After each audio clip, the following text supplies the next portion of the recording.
Pada tahun 1868, ahli geologi Belanda William Hendrik van de Grief menemukan deposit batu bara di tepi Sungai Ombilin Sawah Lunto yang jumlahnya mencapai lebih dari 200 juta ton. Hal ini membuat pemerintah kolonial Belanda membangun tambang batu bara di kawasan tersebut. Kita bisa lihat dari perspektif global ya. Nah, dari perspektif global itu kita bisa melihat bagaimana negara-negara Eropa Barat itu mencari sumber energi. Salah satu sumber energi pada waktu itu adalah batu bara. Nah, batu bara karena ada modernisasi dalam teknologi bisa dibuat seperti uap. Jadi uap itu akan menggerakkan seluruh ekonomi, terutama untuk transportasi dan juga industri-industri. Nah, negara-negara kolonial Barat itu membutuhkan batu bara dalam jumlah yang besar.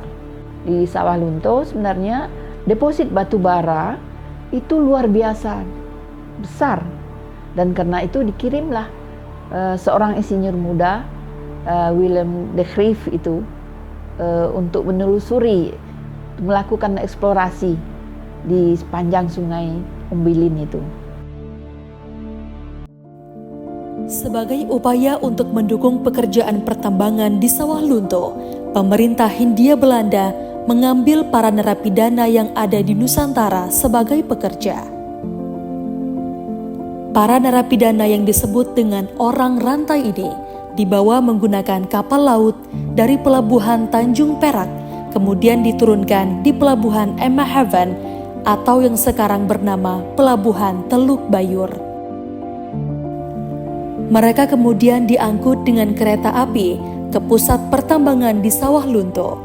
Di sini, para narapidana tidak lagi menggunakan nama asli mereka, namun diganti dengan tanda cap berupa angka. Para narapidana yang dipekerjakan di pertambangan Sawah Lunto adalah orang-orang yang dicap pembangkang oleh pemerintah kolonial Belanda. Jadi orang Belanda ada juga orang Bone sana di Sulawesi, ada di Makassar, ada di Kalimantan, ada di timur sana. Pada umumnya mereka yang memberontak dan kemudian dikenai hukuman. Dan hukuman itu kerja paksa. Di Sawah Lunto, Mbah Suro tampil sebagai sosok pejuang kaum buruh paksa dalam membela hak mereka untuk hidup layak dengan upah yang memadai. Nama Mbah Suro diabadikan oleh pemerintah kota Sawah Lunto pada salah satu lubang tambang milik pemerintah kolonial Belanda dengan nama Lubang Mbah Suro.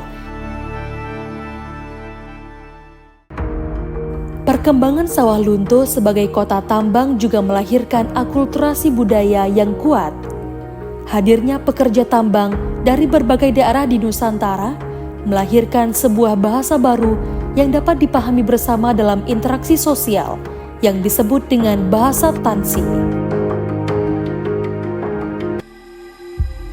Sawah Lunto sempat menjadi kota mati saat para pekerja tambang berpindah ke daerah lain karena cadangan batu bara Ombilin menipis dan produksinya menurun hingga dihentikannya pertambangan batu bara.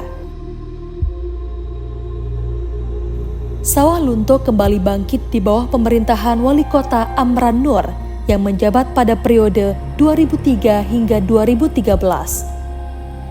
Beliau berhasil menghidupkan kembali Sawah Lunto menjadi kota wisata tambang yang berbudaya. Lebih dari 100 objek cagar budaya masih bertahan di kota ini. Museum Kereta Api, Lokomotif Uap, Museum Gudang Ransum, Lubang Suro, Taman Silo, hingga bangunan-bangunan tua yang menjadi saksi bisu perjalanan sejarah kota ini. Pada tahun 2019, kota Sawah Lunto mendapat pengakuan sebagai warisan budaya dunia oleh UNESCO dengan nama Warisan Tambang Batubara Ombilin Sawah Lunto. Pengakuan ini menjadi titik awal bagi kota Sawah Lunto untuk merawat dan memanfaatkan warisan ini untuk generasi masa kini dan akan datang.